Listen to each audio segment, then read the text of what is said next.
पावन सीताराम।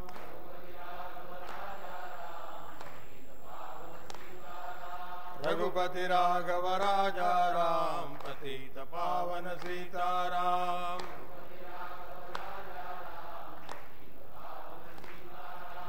रघुपति राघव राजा राम पतित पावन सीताराम।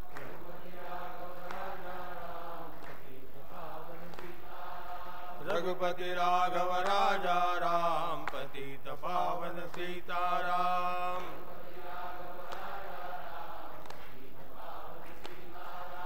रघुपति राघव राजा राम पतित पावन सीताराम। रघुपति राघव राजा राम पतित पावन सीताराम।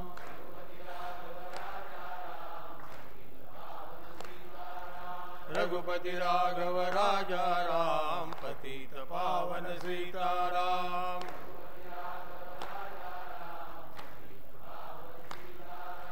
रघुपति राघव राजा राम पतित पावन सीताराम। रघुपति राघव राजा राम पतित पावन सीताराम।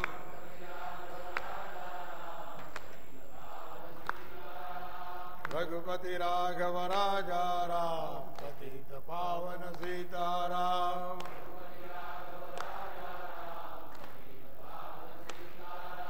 रघुपति राघव राजा राम पतित पावन सीताराम।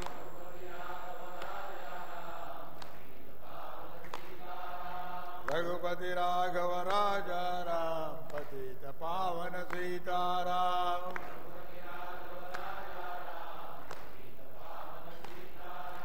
रघुपति राघव राजा राम पतित पावन सीताराम। रघुपति राघव राजा राम पतित पावन सीताराम।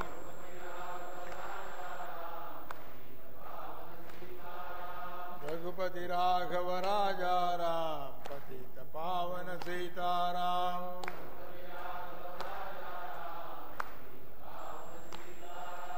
रघुपति राघव राजा राम पतित पावन सीताराम।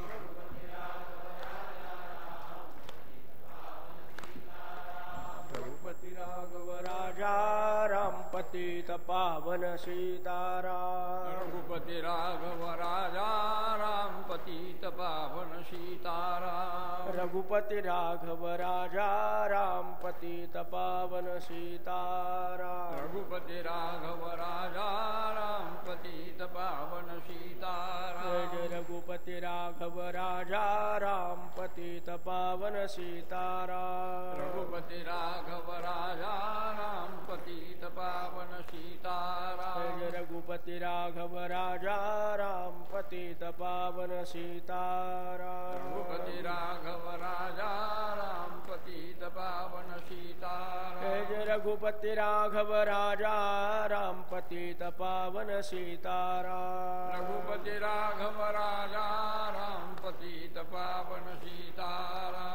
रघुपति राघव राजा राम पतित पावन सीताराम। रघुपति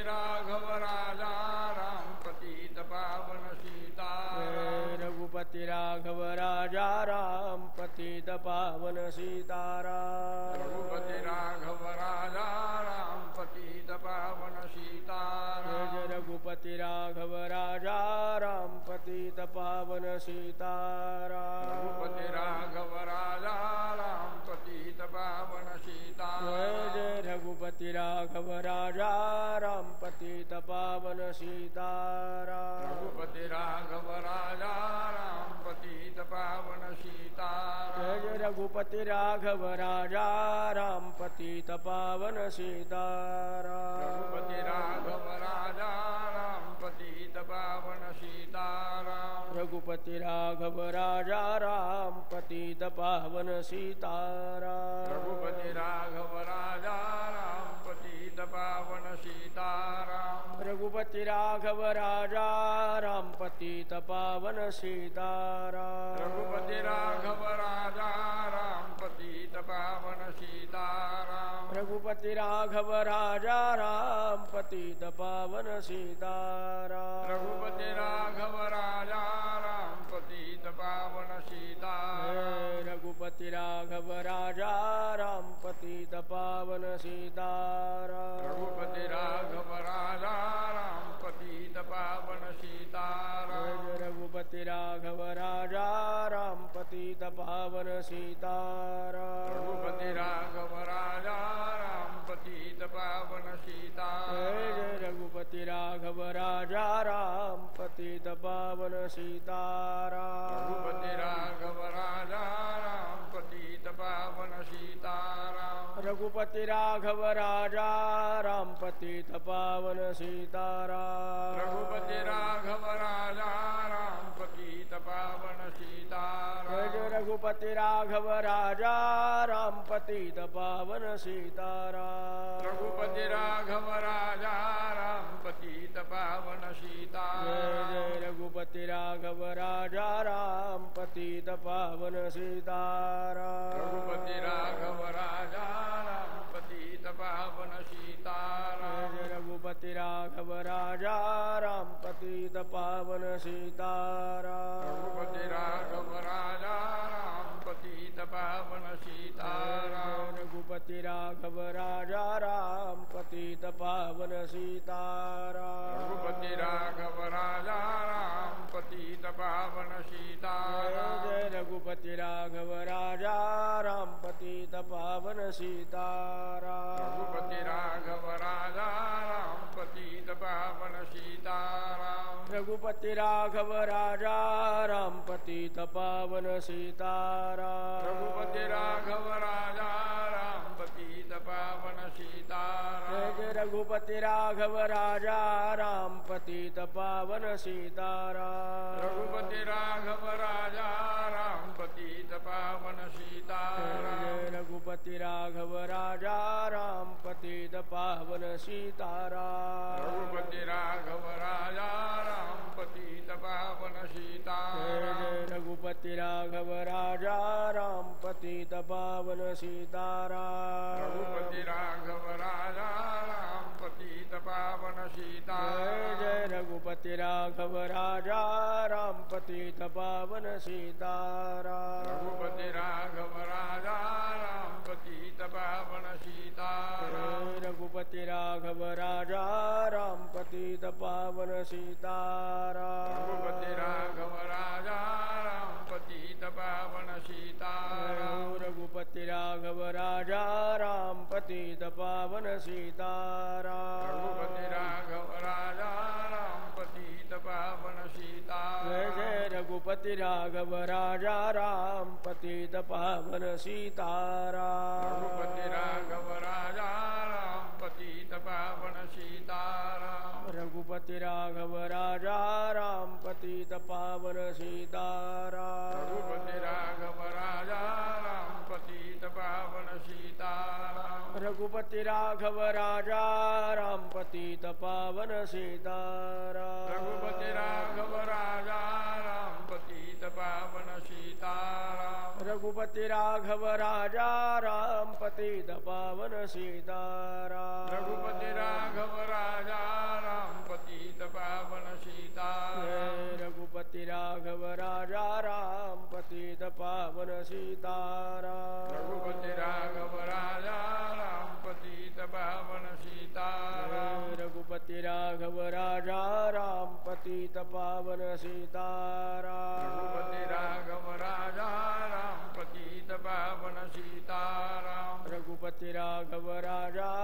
पतित पावन सीताराम रघुपति राघव राजा राम पतित पावन सीताराम रघुपति राघव राजा राम पतित पावन सीताराम रघुपति राघव राजा राम पतित पावन सीताराम रघुपति राघव राजा राम पतित पावन सीताराम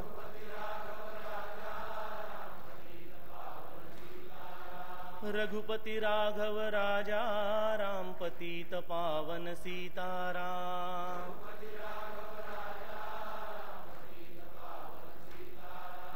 रघुपति राघव राजा राम पतित पावन सीताराम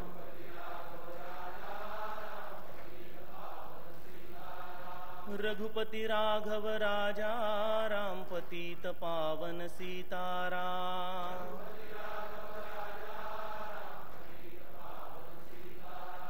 रघुपति राघव राजा राम पतित पावन सीताराम। राम रघुपति राघव राजा राम पतित पावन सीताराम। राम रघुपति राघव राजा राम पतित पावन सीताराम।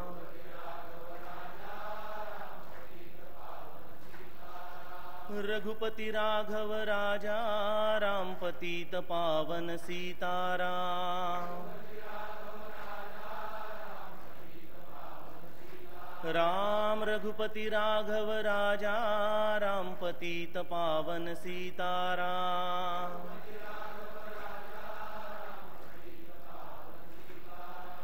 रघुपति राघव राजा राम पतित पावन सीताराम।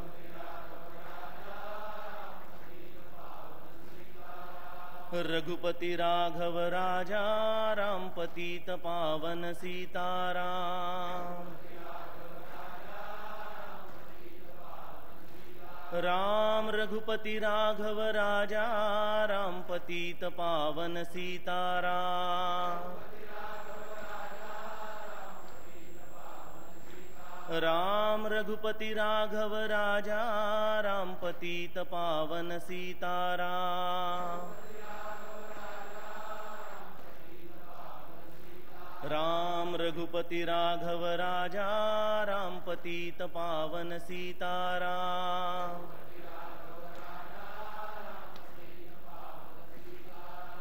रघुपति राघव राजा राम पतित पावन सीताराम।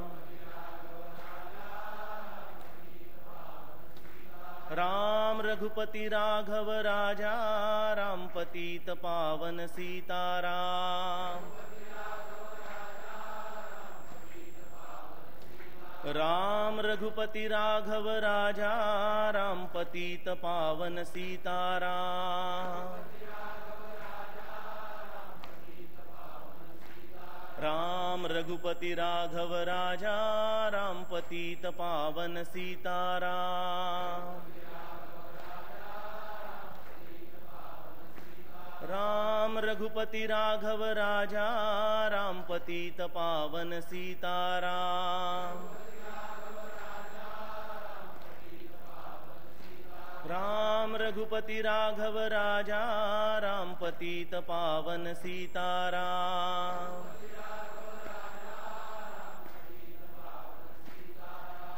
रघुपति राघव राजा राम पतित पावन सीताराम। राम रघुपति राघव राजा राम पतित पावन सीताराम। राम रघुपति राघव राजा राम पतित पावन सीताराम।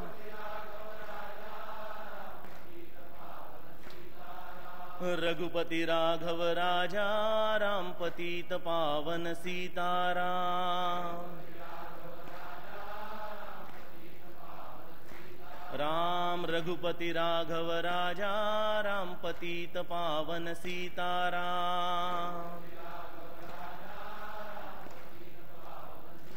राम रघुपति राघव राजा राम पतित पावन सीताराम। राम रघुपति राघव राजा राम पतित पावन सीताराम।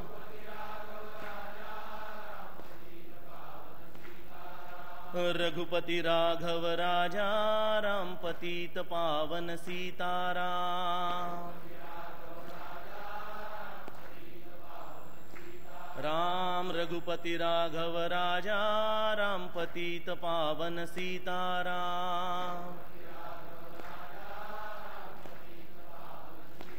राम रघुपति राघव राजा राम पतित पावन सीताराम।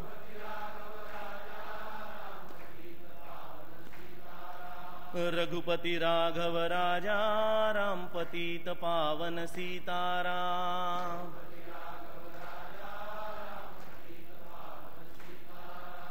जानकी जीवन स्मरण जय जय राम।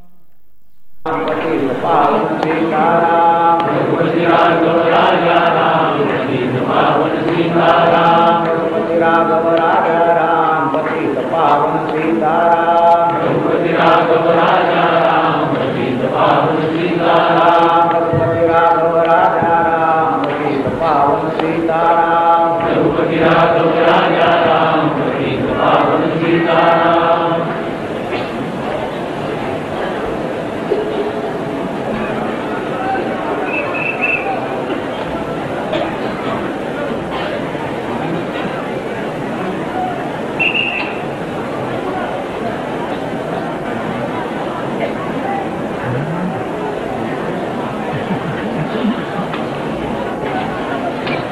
जानकी जीवन स्मरण जय जय राम। कुंडलिक वरदा हरी विठ्ठल श्री ज्ञानदेव तुकाराम।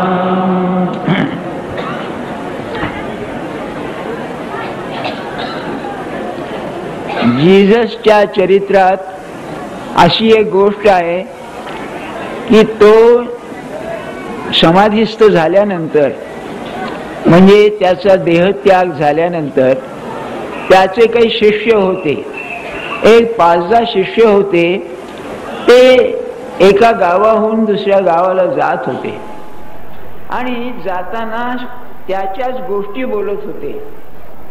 तेव्हा त्यांच्यामध्ये तो प्रगट झाला आणि सर्वांना आश्चर्य वाटलं। तेव्हा त्याचे शब्द आले की जेथे माझं प्रेम आहे तेथे मी हजर आहे। काय सांगू तुम्हाला, हे सगळं पाहून मला महाराज दिसताय तिथे। मी पुन्हा आपल्याला नमस्कार करतो। इथे महाराजांचं प्रेम या युगामध्ये इतकं प्रगट झालं, काय त्या महात्म्याचं थोर पण असेल, आपण विचार करा।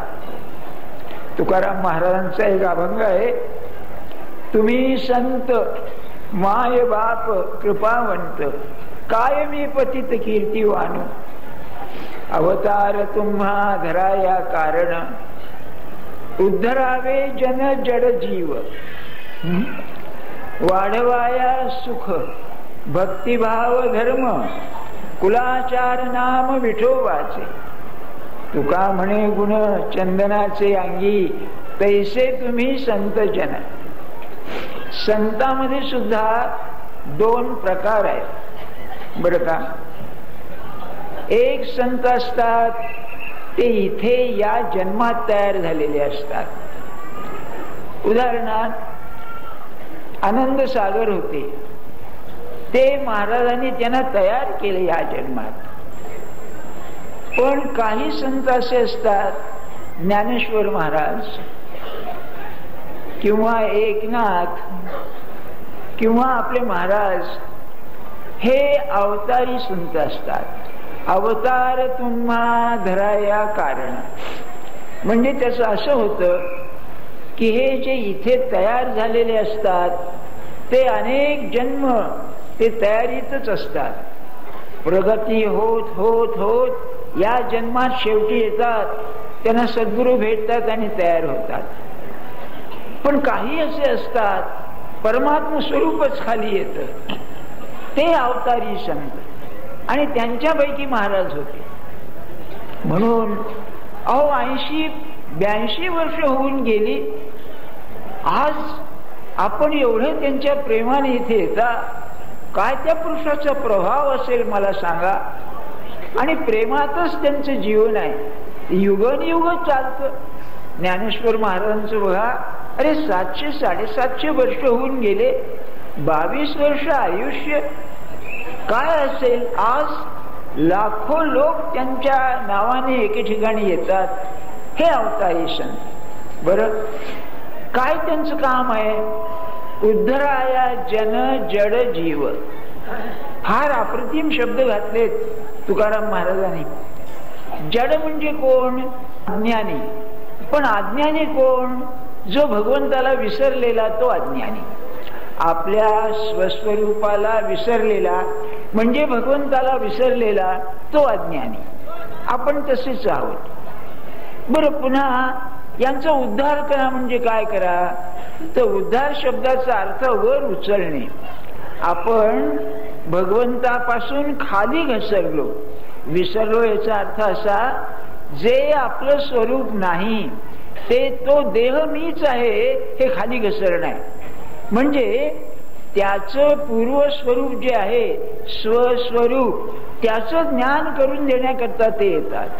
त्यांच्या जीवनामध्ये बाकी तुम्हाला काही सापडायचं नाही.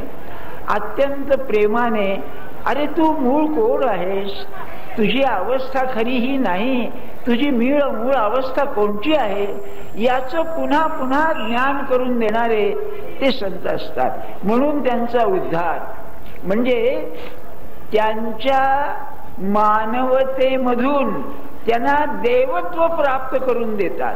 बरं, ब्रह्मानंद महाराजांचं एक वचन आहे, अरे महाराजांनी मला अगदी आपल्यासारखं केलं. म्हणजे काय केलं? त्यांची जी दिव्य अवस्था होती त्या अवस्थेला मला नेलं. बरं, म्हणजे माणूस हा माणूस नसून त्याला देव बनवणं हे सत्पुरुषाचं कार्य. पण तुकाराम बुवांनी ते अर्धवट ठेवलं नाही.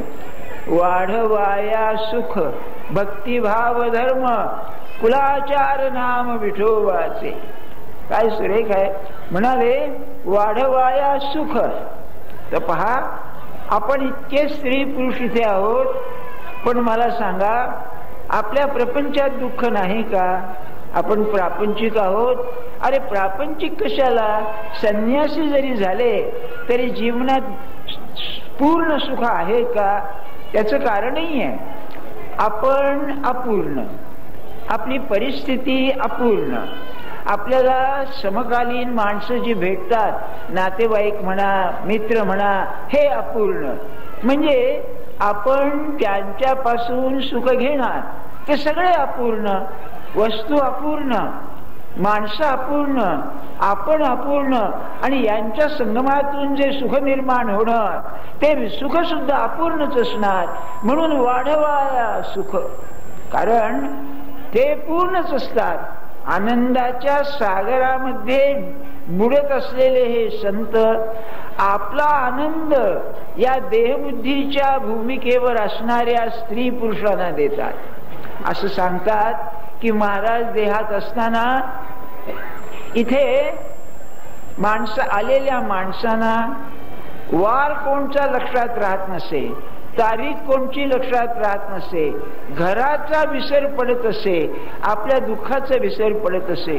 काय सामर्थ्य असेल मला सांगा. त्यांच्या आनंदाचं साम्राज्य इतकं जबरदस्त असतं की तुम्ही त्यांच्या सान्निध्यात गेल्याबरोबर त्याचा सगळा विसर पडतो. पण एवढ्याने भागत नाही. त्यांचा वियोग झाला की पुन्हा ते दुःख आपल्या बोकांडी बसतं. म्हणून त्याला जी सुखाची लालसा आहे त्याला वळण देऊन, त्या लालसेला वळण देऊन भगवंताकडे नेण्याचं काम ते करतात. वाढवाया सुख भक्तिभाव धर्म. भाव म्हणजे श्रद्धा, भाव म्हणजे प्रेम. तर आपल्यामध्ये ते आहे. आपलं काय होतं, आपलं सगळं प्रेम दृश्यावरती अडकलेलं आहे. जे अपूर्णच आहे त्यापासून आपण पूर्ण सुख घेण्याचा प्रयत्न करतो. मग जेथे भाव ठेवायला पाहिजे तो भाव आपला गैर ठिकाणी बसतो. तो भाव नाहीसा करण्याकरता किंबहुना तेथून काढून भगवंताकडे वळवण्याचं काम ते करतात. म्हणजे काय करतात, विश्वाची रचना अशी आहे की दृश्य आणि अदृश्य, अव्यक्त आणि व्यक्त, सूक्ष्म आणि स्थूल अशी आपल्या विश्वाची रचना आहे. आपण जेव्हा जन्माला येतो त्यावेळेला आईच्या पोटामध्ये अत्यंत सूक्ष्म असा आपला जीव असतो. त्याला आकार नाही, काही नाही. त्या सूक्ष्मातून हा देह येतो. म्हणजे खरं मूळ स्वरूप सूक्ष्म आहे.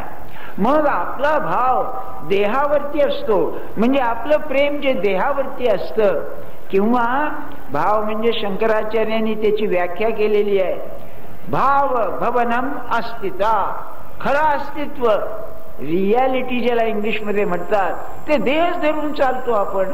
हे जग दृश्य जग हेच खरं धरून चालतो.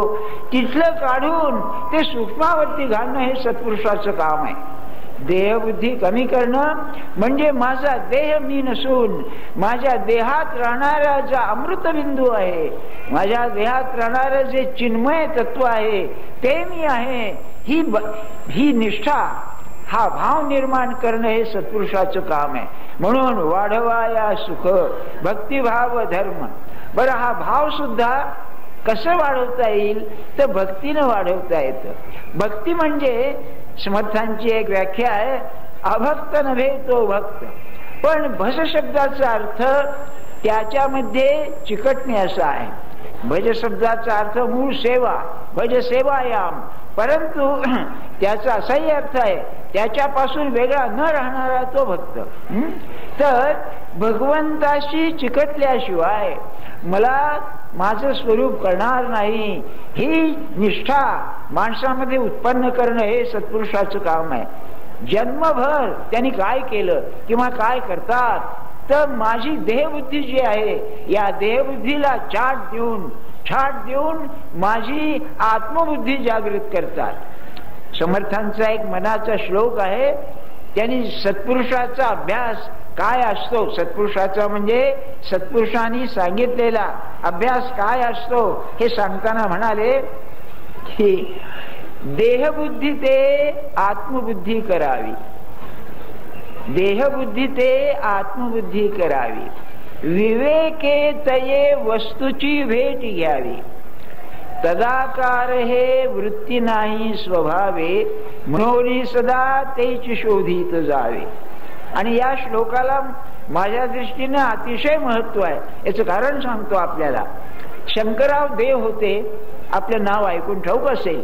हे समर्थांचे मोठे वाङ्मय संशोधक होते. खरोखरच त्यांचं कार्य फार चिरकालीन आहे. तेव्हा त्यांना असा एक पत्ता लागला की बा दक्षिणेमध्ये कुणीतरी एक रामदास स्वामी पंथाचे एक मौनी कुणी साधू होऊन गेले. तेव्हा ते कोण आहेत किंवा हो त्यांची समाधी तिकडे आहे ते पाहावं म्हणून ते आले. तेव्हा दक्षिणेची काही माहिती नाही, म्हणून त्यांना त्यांच्या एका नातेवाईकाने पुण्याला रमणांना पत्र दिलं, रमण महर्षींना, किंवा तुम्ही त्यांच्याकडे जा, म्हणजे म्हणाले तुम्हाला सोय होईल. तेव्हा ते पत्र घेऊन ते रमणांच्याकडे आले. रमणांनी पाहिलं आणि म्हणाले काय काम आहे. ते म्हणाले इथे रामदासी मौनी बुवा होऊन गेले या भागामध्ये, त्यांचं मी समाधी पाहायला आलेलो आहे. तेव्हा रमण मोठे विनोदाने म्हणाले मी काही बुवा त्यांचं नाव ऐकलं नाही. तेव्हा तिथेच एक दुसरे एक मौनी होते कोणी, मला दोनच मौनी माहिती आहेत म्हणाले. एक त्यांचं नाव काहीतरी त्या डोंगरावर राहतात ते, आणि दुसरा हा म्हणाले स्वतःकडून हा मौनी असं बोलले ते, बरं का. पण म्हणाले तुम्ही जाऊन या.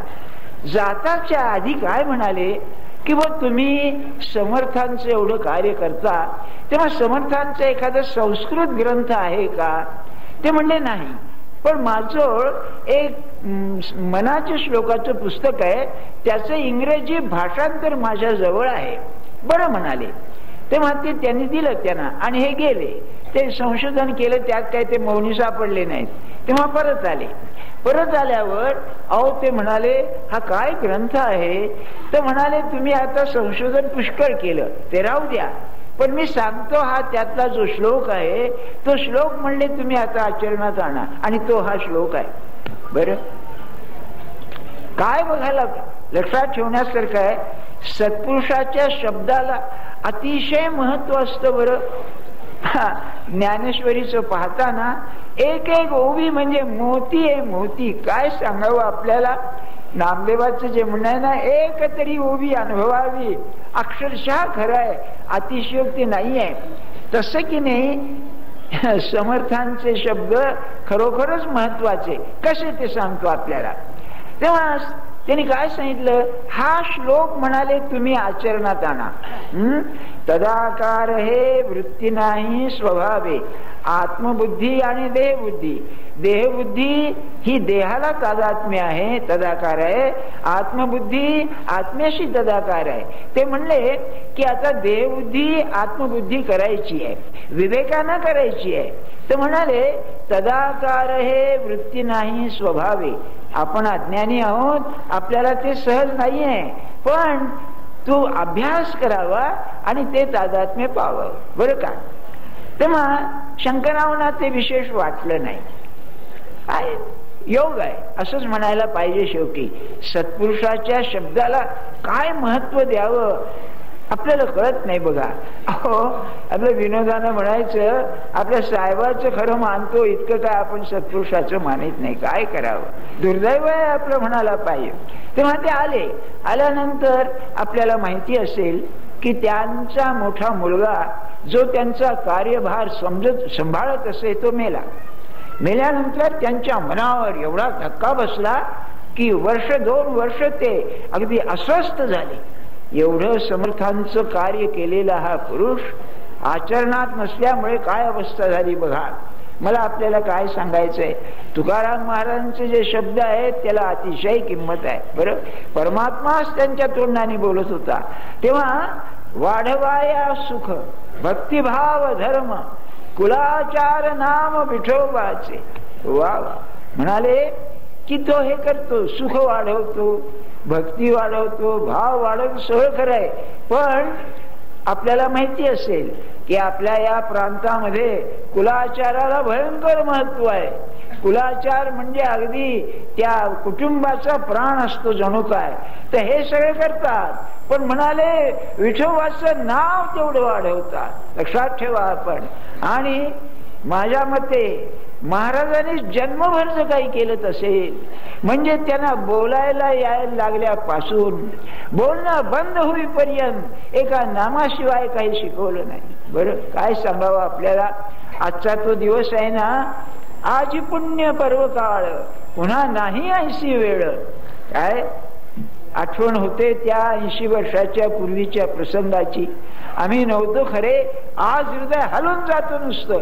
हा एवढा थोर पुरुष, काय थोर कपड, ज्याने आपल्या प्रपंचाला सगळं लोकांना वाहून टाकलं. आजकाल समाजसेवेचं बंड आहे ना, तुम्ही पाहता. या पुरुषांनी आपलं घरदार, आपला पैसा, आपलं सगळं देह सुद्धा सगळा समाजाकरता व्हायला. बरं, आणि काय केलं तर भगवंताच्या नामाचा प्रसार केला. का हो एवढं महत्व आहे त्याचं, नामाचं एवढं महत्व आहे तरी काय. तर शास्त्र असं सांगतं की तुम्हाला सुख पाहिजे आहे भगवंतापाशीच आहे, आणि ते सुख जर पाहिजे असेल तर आज जे तुम्ही अज्ञानानं भगवंताला विसरलेले आहात त्याचं स्मरण तुम्हाला ठेवायला पाहिजे. बरं, जन्मभर मी सांगितलं ना आपल्याला अतिशयोक्तीने बोलायचं. म्हणजे मी सांगतोच आपल्याला. कुर्तकोटी मला म्हणाले, काय म्हणले तुम्ही चरित्र लिहिलं आहे त्यात एक गोष्ट घातली नाही तुम्ही. म्हणलं काय झालं बुवा. तर म्हणाले महाराजांना मला अशी गोष्ट माहिती आहे आणि खात्रीची आहे की त्यांची महाराज 5-6 महिन्याचे होते आणि पाळण्यात निजवलेलं होतं आणि आई काहीतरी काम करीत होती. तेव्हा तिला ज्या खोलीत ते निजवलेलं होतं तिथे नामाचा ध्वनी ऐकायला आला. 13 अक्षरी नामाचा ध्वनी ऐकायला आला. तिला वाटलं कोण आहे म्हणताय, आणि पाहतो ते निजलेलं बाळ, त्यांच्या तोंडात हे शब्द. याला अवतार म्हणतात. बरं, म्हणजे जन्मापासून आता इथे बोलायला यायच्या आधीपासून बोलणं थांबेपर्यंत त्या पुरुषाने नामाशिवाय काही सांगितलं नाही. कुलाचार नाम विठोबाचे. आणि माझी खात्री आहे जेथे नाम तेथे माझे प्राण, हे शेवटचे त्या थोर पुरुषाचे शब्द आहेत. आजी पुण्य पर्व काळ काय असेल बघा. असं आहे, सत्पुरुषाचं सगळं विलक्षण असतं. त्याचे की नाही जीवन सगळं भगवंताच्या आज्ञेनं होत असतं. त्यांचं येणं त्याच्या आज्ञेनं, त्यांचं जाणं त्याच्या आज्ञेनं. किंबहुना आपल्याकडे अशी जी एक कल्पना आहे की आपण जेव्हा मरतो किंवा माणसाचा अंतकाळ येतो त्यावेळेला त्याला न्यायला यमदूत येतात, बरं, असं आपल्याकडे एक कल्पना आहे. तर सत्पुरुषाला जायचं म्हणजे यमदूत येत नाही, प्रत्यक्ष परमात्मा येऊन जातो की चल माझ्या बरोबर म्हणून पुण्य पर्व काळ येतो. बरं, मला खात्री आहे महाराज जेव्हा निघाले त्यावेळेला मारुतीराया हजर असलेच पाहिजेत, कारण तेच ते होते यात शंकाच नाही. म्हणून म्हणाले आज पुण्य पर्व काळ, आणि तो हा आजचा पुण्य पर्व काळ. पुन्हा नाही ऐशी वेळ आपल्या जीवनामध्ये. कुणास ठाऊक पुढच्या वर्षी आपण भेटतो का नाही. आज आहोत तर अरे तुम्ही नाम घ्या, दुसरं काही करू नका. आणि त्यात जी गोष्ट सांगितली ते कुलाचार नाम विठोबाचे. सत्पुरुष अवतारी पुरुष काय करतात ते म्हणाले भगवंताच्या नामाचा प्रसार करतात, विठ्ठलाच्या नामाचा प्रसार करतात. म्हणजे असं महाराजांचं किती छान आहे, मानू नका नाम साधन लहान. तुम्हाला माझी आण आहे, माझं शपथ आहे तुम्हाला, अरे हे लहान साधन आहे असं मानू नका. आणि त्याने परमात्मा खात्रीने मिळतो यात शंका नाही. म्हणून शेवटी सांगितलं की मी आता देह सोडणार. आदल्या दिवशीच त्यांनी ते भाऊसाहेब त्यांना सांगितलं, भाऊसाहेब उद्या सकाळी मी जाणार. काय माणसाची तयारी तरी. तुम्हा आम्हाला जर कोणी असं सांगितलं की बाबा तुमचं आता उद्या संध्याकाळी किंवा सकाळी आहे, काय होईल मला सांगा आपलं. पण यांचं सगळंच विलक्षण. अवतारी पुरुष ते देहात असले तरी देहात नसते सारखे राहणारे. ते म्हणाले भाऊसाहेब मी उद्या सकाळी जाणार. तर त्यातली एक गोष्ट सांगून ठेवतो आपल्याला. भाऊसाहेब म्हणाले की महाराज मी इथे येऊन जे राहिलो ते आपल्या मांडीवर मरण यावं म्हणून राहिलो. कारण म्हणाले आपल्या मांडीवर मरण येणं म्हणजे उत्सव आहे. तेव्हा महाराज एवढंच म्हणाले की भाऊसाहेब तसं काही योग नाही. मी आपल्याला असं म्हणतोय जसं भाऊसाहेबांनी सांगितलं महाराजांना तसं आपल्याला सुद्धा मनात वाटायला पाहिजे की अंतकाळ सगळ्या तऱ्हेचे येतात. देहाची काय अवस्था होईल माहिती नाही, पण आपल्या स्मरणामध्ये माझं मरण येऊ द्या. मी आपला आहे ना. बघा आपण एवढे सगळी माणसं आहोत इथे महाराजांच्या नावाने जमलेली. प्रत्येकाला असं वाटावं की माझ्या अंतकाळी महाराज हजर असावेत, आणि जेथे नाम तेथे माझे प्राण. हे जर खरंच असेल तर माझा प्राण जाताना मी जर नामात राहिलो तर आपण असलाच पाहिजे यात शंका नाही. ते म्हणाले जेथे नाम आहे तेथे जाणं मला भाग आहे, कारण माझा प्राणच आहे तो. तेव्हा आपण हे सगळं एवढं समारंभ करताना आपण हे शिकलं पाहिजे की त्या पुरुषाला जे प्राणापलीकडे प्रिय होतं ते भगवंताचं नाम आपण करायला पाहिजे. आणि ते नाम इतकं सहज सोपं आहे शब्दच असल्यामुळे. आणि शब्द हा आपला इतका स्वभाव आहे की बोलू नये सुद्धा ते बोलतो ना आपण, आणि जगात दुःख निर्माण करतो. तर त्याच्या ऐवजी इतका नामाचा अभ्यास करावा की आपला अंतकाळ आपल्या ताब्यात पाहिजे. असं जर आपण केलं तर मला खात्री आहे महाराजांचं आज अस्तित्व मला जे दिसतंय ते आपल्याला अंतकाळी बरोबर दिसलं पाहिजे. किंबहुना एक डॉक्टर होते चांगले. काय असतं बघा, त्यांना हार्ट म्हणजे हृदयाचा धक्का आला, बरं का. धक्का आला तेव्हा दवाखान्यात नेले त्यांना. तर दवाखान्यात नेल्यानंतर त्यांचा फोन आला तिकडून डॉक्टरचा की बस जरा कठीण दिसतंय. तेव्हा त्यांचा मुलगा आणि बायको दोघंही रात्री 12 वाजता दवाखान्यात गेले. तर ते काय म्हणाले, आता माझ्याशी बोलू नका. दोघं आलेले, का बोलू नका. तर म्हणाले मी प्रवचनाचं चिंतन करतोय आणि नाम घेतोय, महाराज माझ्या जवळ आहे. ही 10 वर्षाची मागची गोष्ट आहे. काय साक्ष आहे मला सांगा. जर असं आहे तर अंतकाळी तुम्ही नाम घ्या, मी तिथे हजर असलोच पाहिजे. आणि एक सांगून ठेवतो आपल्याला, अंतकालेच मामेव स्मरण. भगवान सांगतायत ना, तो माणूस बेशुद्धीत मरणार नाही. माणसाच्या मनाची अशी अवस्था आहे की एका अवस्थेतून दुसऱ्या अवस्थेत जाताना पूर्वावस्थेत घ्यायलाच पाहिजे. जीवन आणि मरण या ज्या दोन अवस्था त्यामध्ये बेशुद्धी असणं शक्य नाही. जिवंतपणाचं परिवसान जर मृत्यूमध्ये व्हायचं असेल या अवस्थेतून त्या अवस्थेत तर तो क्षणभर का होईना शुद्धी झालाच पाहिजे. आणि जर तिथे नाम झालं तर बरोबर परमात्माच्या चरणी जाईल यात शंका नाही. महाराज हाताला हात धरून त्याला नेतील यात शंका नाही. किंबहुना त्यांचं म्हणणं असं, माझ्या गुरुनी मला जी विद्या दिलेली आहे त्यामध्ये मला दोन गोष्टी आहेत. एक, मला वाटेल तेव्हा वाटेल तिकडे जाता येतं, म्हणजे असं व्यापकत्व धारण करता येतं. आणि दुसरी गोष्ट, माणसाचा अंतकाळ साधता येतो, म्हणजे तो लाचार होतो जीव जाताना, तिथे त्याला मी नाम घेण्याची शक्ती देतो. तेव्हा ते आपण करायला पाहिजे. म्हणून तुका म्हणे गुण चंदनाचे अंगी, काय सांगावं, घृष्टम घृष्टम पुनरपि पुनः चंदनम चारुगंधम. असं नामाचं होतं, जितकं नाम घ्यावं आनंद वाढतच जातो. आणि मग त्याला व्यवहाराचं भान नाही, देहाचं भान नाही, आनंदाने हा देह सोडून जातो. तेवढा आपण करायला पाहिजे. आता आपण 2 मिनिटं शांतपणे बसा, आपल्या गुरुचं स्मरण करा, महाराजांचं स्मरण करा आणि निनाद झाल्याबरोबर आपण जागे होऊ. जानकी जीवन स्मरण जय जय राम.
Shri Ram